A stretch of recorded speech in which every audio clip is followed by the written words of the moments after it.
আল্লাহ নবী বলছেন গোটা বিশ্ব জগতে সবচেয়ে উত্তম জায়গার নাম হচ্ছে কি বলেন? মসজিদ। আর সবচেয়ে নিকৃষ্ট জায়গার নাম কি? বাজার। সবচেয়ে উত্তম জায়গা কি? মসজিদ। সবচেয়ে নিকৃষ্ট জায়গার নাম কি? বাজার। সবচাইতে আরো একটা ভালো জায়গা আছে, এই মজলিস। ইলম যেখান থেকে প্রচার হচ্ছে, এই মজলিসটা কিসের বাগান? জান্নাতের বাগান। দোকান তাহলে কিসের বাগান? জাহান্নামের বাগান। তো একসঙ্গে একদিকে জান্নাতের আলোচনা চলছে, আর একদিকে জাহান্নামের কার্যকলাপ চলছে। একসঙ্গে দুটো আয়োজন আমরা করে ফেলেছি। জান্নাতের মানুষ এখানে বসে আছে, পাশে জাহান্নামী কাজগুলো একসঙ্গে করলাম। তো জান্নাতি এই কাজগুলো করার জন্য ইনশাআল্লাহ কমিটি কি পাবে কি পাবে না? পাবে কি পাবে না? এত সুন্দর আলোচনা সভা করেছে, হাজার হাজার টাকা খরচ করেছে। টাকা খরচ করাটা মূল বিষয় নয়, যে পরিশ্রম একটা প্রোগ্রাম সফল করার জন্য কঠিন পরিশ্রম, অনেক বেশি পরিশ্রম করতে হয়। একটা প্রোগ্রামকে সফল করতে হলে কমপক্ষে যারা কমিটির সদস্য থাকে 10 দিন তাদের খাওয়া দাওয়া ঘুম সব উড়ে যায়। আছে না নাই? আছে। এত পরিশ্রম ইনশাআল্লাহ নেকি আল্লাহ পক্ষ থেকে পাবে কি পাবে না?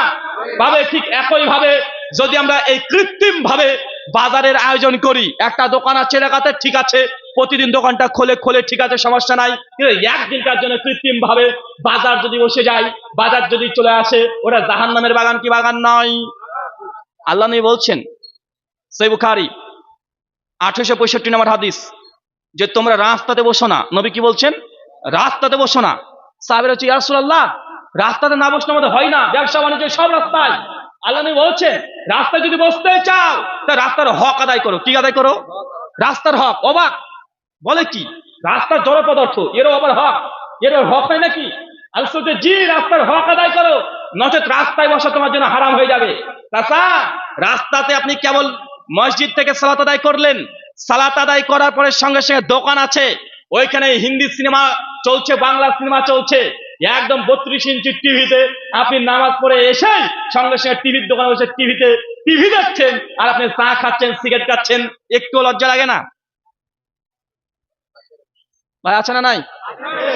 আরে এত বড় বড় দাড়ি চাচা, 20 বছর ধরে জামাতে নামাজ পড়ে, এখনো বিড়ি ছাড়তে পারেনি। এই টিভিতে সিরিয়াল সিনেমা দেখার নেশা এখনো ছাড়তে পারেনি। আমরা তারপরে নিজেদেরকে মনে করছি যে আমরা জান্নাতে ঢুকে পড়েছি। ভাই মনে করছি কি করছি না? আল্লাহ সুবহানাহু ওয়া তাআলা আপনাকে বোঝার তৌফিক দান করুক, করি আমিন। আল্লাহ নবী বলছেন রাস্তাতে বসো না, রাস্তায় বসলে রাস্তার হক আদায় করো। রাস্তার হক কি? ছোট ছোট কয়েকটা হক আছে।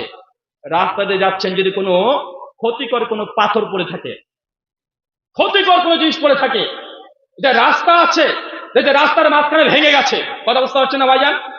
উঁচু নিচু আছে, বা যে কোনো ক্ষতি করতে পারে অন্য কোনো মুসলমানকে, পথযাত্রীকে। আল্লাহ নবী বলছেন সেই সময়তে রাস্তা থেকে ওই ক্ষতিকর জিনিসগুলোকে সরিয়ে ফেলে দিতে হবে। সরকারের অপেক্ষায় মুসলমানের বাচ্চা থাকবে না। এলাকাতে যে রাস্তা আছে, যদি এখানে আপনার প্রবলেম হয়, কোনো ক্ষতিকর জিনিস থাকে, গাছ পড়ে গেছে, সরকার মমতা ব্যানার্জি কবে করবে, কবে রাস্তা করে দিবে, এই অপেক্ষায় থাকতে হবে না। গোটা পাড়াতে মানুষ যা আছে সবাই টাকা তুলে তুলে তুলে তুলে যেন মানুষ যেন কষ্ট না পায়, অন্তত সেইভাবে রাস্তাকে তৈরি করে দিতে হবে। এটা রাস্তার একটা হক। কথা বুঝতে পারলাম না? কথা কি বুঝতে পারলেন? রাস্তা এটা হক। আলোচনা রাস্তাতে বসো না, যদি বসতেই হয় চেনা অচেনা যদি মনে করে যেটা মুসলিম, তাকে সালাম দিতে হবে। কি দিতে হবে? তাকে সালাম দিতে হবে। আল্লাহ বলছে রাস্তাতে বসো না। বসতে যদি হয় অচেনা কোনো পথিক, রাস্তার কোনো পথিক যদি সে বলে ভাইজান আমি অমুক গ্রামে যাব, অমুক বাড়িতে যাব, অমুক জায়গাতে যাব, জায়গাটা কোনটা একটু বলে দেন না, আপনার 10 কাজ থাকলেও কাজকে ফেলেছে, ওই পথিককে আগে রাস্তার ঠিকানা বলে দিতে হবে। কথা বুঝতে পারলেন না? যদি করতে না পারেন রাস্তাতে অনর্থ বসতে পারবেন না। নবী নিষেধ করছেন। আল্লাহ বলছে রাস্তায় যদি বসতেই হয়, তা যারা শ্রমিক কোয়ালিটির মানুষ আছে, অসহায় ব্যক্তি আছে, তাহলে বোঝাকে হালকা করে দাও। বোঝাকে হালকা করে দাও মানে একজন চাষা সাইকেলে করে পাট নিয়ে যাচ্ছে, ধান গম নিয়ে যাচ্ছে, হঠাৎ করে সাইকেলে উল্টে পড়ে গেছে। আপনি যদি অনেক দূর থেকে দেখতে পারেন, ছুটতে ছুটতে চলে আসতে হবে, চাষার সাইকেলকে তুলে দিতে হবে। আপনি টাই কোট প্যান্ট শার্ট যাই পরেন না কেন, আগে চাষাকে তুলে দিতে হবে। এটা হচ্ছে রাস্তার হক। কিসের হক? এটা কিসের হক?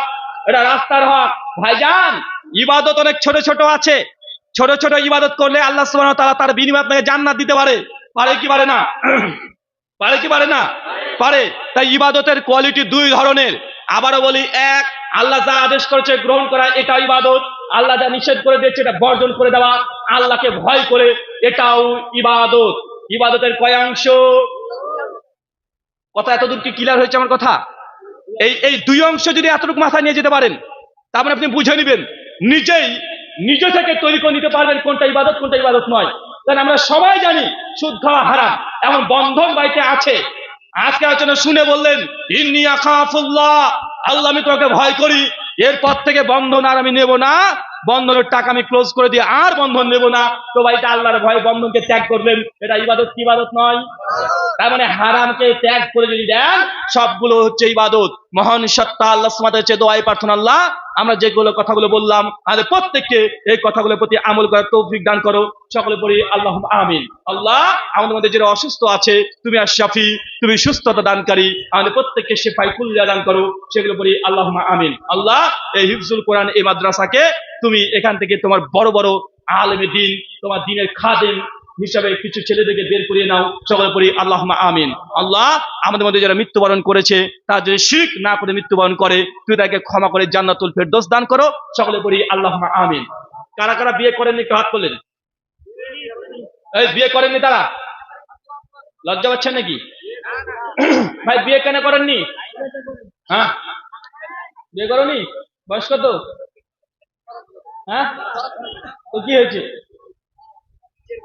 বিয়ের বয়স হয়নি? আচ্ছা, যারা যারা বিয়ে করতে চাচ্ছেন কিন্তু আব্বা মা বিয়ে দেয় না, বারবার বলে ছেলে আমার ছোট, মেয়ে আমার ছোট, এরকম কেউ আছেন? এটা থাকলে হাত তোলেন তো। এখানে দেখেন আছে, অনেকেই আছে যে বিয়ে করার ইচ্ছে আছে, আব্বা মা দেয় না, বারবার বলে ছেলে আমার ছোট, মেয়ে আমার ছোট। মেয়ের বয়স 22 হয়ে গেছে, মেয়ের বিয়ের প্রস্তাব নিয়ে গেছে যে তোমার মেয়ে তো বড় হয়ে গেছে গো, তো বিয়েটা দিয়ে দাও। মেয়ের মা বলছে দূর কি যে বলেন, মেয়ে আমার পাগলি, কিছু বুঝে না, সংসার বুঝবে নাকি? একদম পাগলি আমার মেয়ে।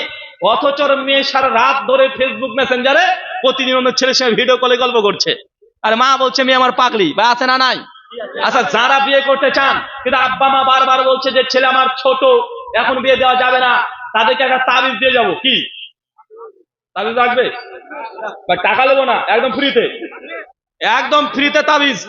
ইনশাআল্লাহ এই আমলটা করবেন, এই তাবিজটা দিয়ে দেবাম। তাবিজ যদি ব্যবহার করেন, ইনশাআল্লাহ 3 মাসের মধ্যে বিবাহ হয়ে যাবে। ইনশাআল্লাহ 3 মাসের মধ্যে বিবাহ হয়ে যাবে।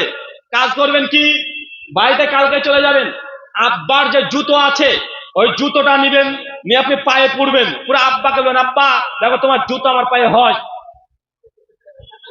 কথা বুঝতে পারলেন না? আব্বা যদি বারবার বলে যে ছেলে আমার ছোট, ছোট মানে আব্বা জুতো পরে বলবেন আব্বা দেখো তোমার জুতো আমার পায়ে এখন হয়। মানে বাপকে বুঝাতে হবে যে আমার তোমার জুতো আমার পায়ে হয়, মানে সব কিছু হবে এখন আমার। মাঝে মধ্যে আবার জামাটাকে ধরে পড়ে বেড়াবে না, কি জামা কেন তোর গায়ে? আব্বা তোমার জামা আমার গায়ে হয়। মাঝে আন্ডার প্যান্ট টান দিয়ে দিবেন, আর আব্বা আন্ডার প্যান্টও হচ্ছে, কি করবো? বারবার তোমাকে ছোট বলছো, বুঝতে পারছো না? জুতো হয়, জামা হয়, প্যান্ট হয়, আন্ডার প্যান্টও হয়।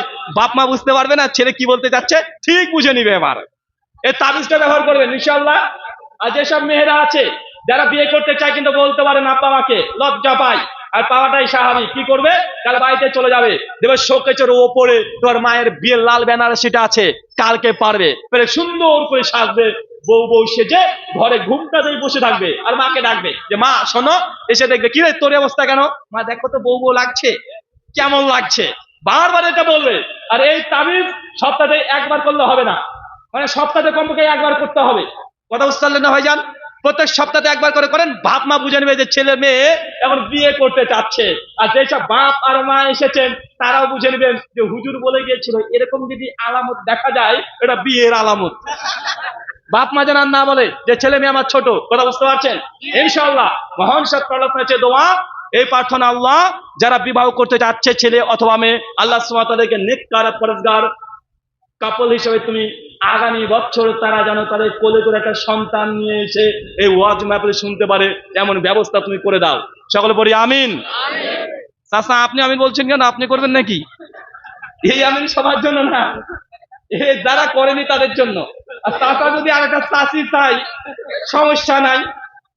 শুকরিয়া, জাযাকাল্লাহ খায়রান, বারাকাল্লাহ ফিকুম, ওয়া মা আলাইনা ইল্লাল বালাগ, সুবহানাকা আল্লাহুম্মা ওয়া বিহামদিকা আশহাদু আল্লা ইলাহা ইল্লা আনতা আস্তাগফিরুকা ওয়া আতুবু ইলাইক। আসসালামু আলাইকুম ওয়া রাহমাতুল্লাহি ওয়া বারাকাতুহু। শেখ আরিফ আমি ইচ্ছা করে 15 মিনিট আপনাকে বলে দিলাম। হিন্দুদের মধ্যে নাপিত আর মুসলমানের মধ্যে কিছু হুজুর। কে বলেন তো ভাইজান? নাপিত কেন খুশি হয়?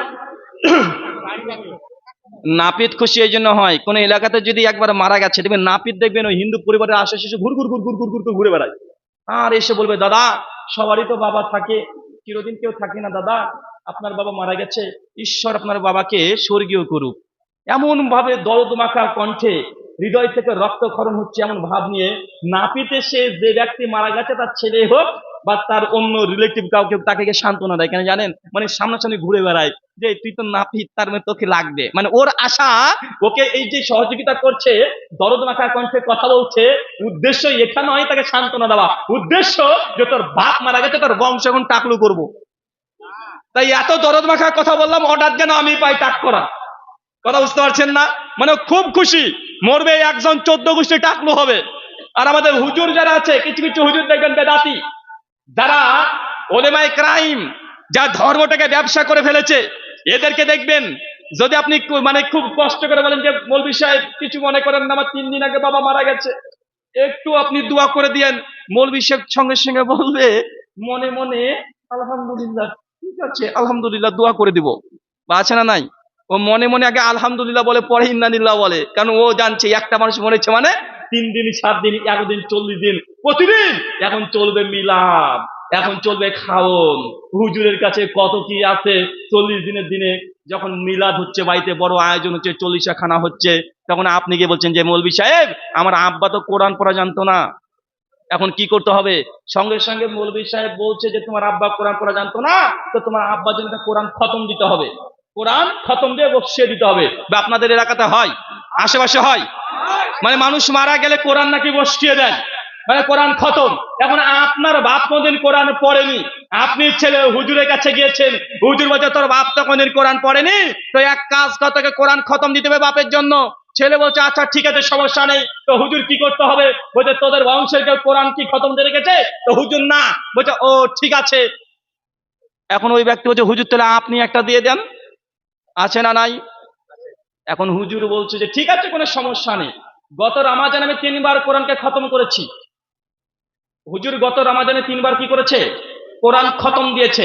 ওই যে কোরআন খতম দিয়ে রাখা আছে আমার স্টকে, এখন তুই কটা খতম নিবি? তো একটা খতম নিব বাপের নামে। বলছে আচ্ছা ঠিক আছে 1000 টাকা দিস, তোর বাপের নামে দিয়ে দেবো। মানে হুজুর কোরআন খতম দিয়ে ওর মানে দোকান আছে, একদম সেলফে তুলে রেখেছে, মানে কার বাপ মরে গেছে ওখান থেকে বের করে ওই নাম্বার ডায়ালিং করে বাপের অ্যাকাউন্টে ঢুকিয়ে দেয়। আছে না নাই কথা বলেন? মানে কত বড় বদমাইশি! বাপ মারা গেছে ওর, হুজুরের কোরআন পড়াচ্ছে 1 বছরের আগে, ওটা নিয়ে স্টক করে রেখে দিয়েছে সেলফে, একদম স্টক করা আছে। মানে আপনি টাকা দিবেন, হুজুর আপনার এই কোরআনের আমলটা আপনার বাপের অ্যাকাউন্টে ঢুকিয়ে দিবে। ভাই এটা হচ্ছে ওয়াইফাই ছাড়াই একদম নেকি ট্রান্সফার হয়ে যাচ্ছে। হুজুর কত অ্যাডভান্স দেখেছেন? আল্লাহুস সামাদ।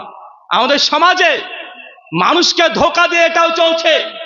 সূরা গাশিয়া খুলবেন, সূরা নম্বর 88 আয়াত নম্বর 2 এবং 3, আল্লাহ সুবহানাহু ওয়া তাআলা বলছেন আমিলাতুন নাসিবা, এক শ্রেণীর ইবাদত গুজার বান্দা আছে যারা ইবাদত করে করে ক্লান্ত হয়ে যাবে। আমিলাতুন নাসিবা, ইবাদত করে করে ক্লান্ত হয়ে যাবে। আল্লাহ প্রতিদান দিয়ে বলছেন তাসলা নারুন হামিয়া, আমি আল্লাহ এই ব্যক্তিকে ধরে জাহান্নামে নিক্ষেপ করব।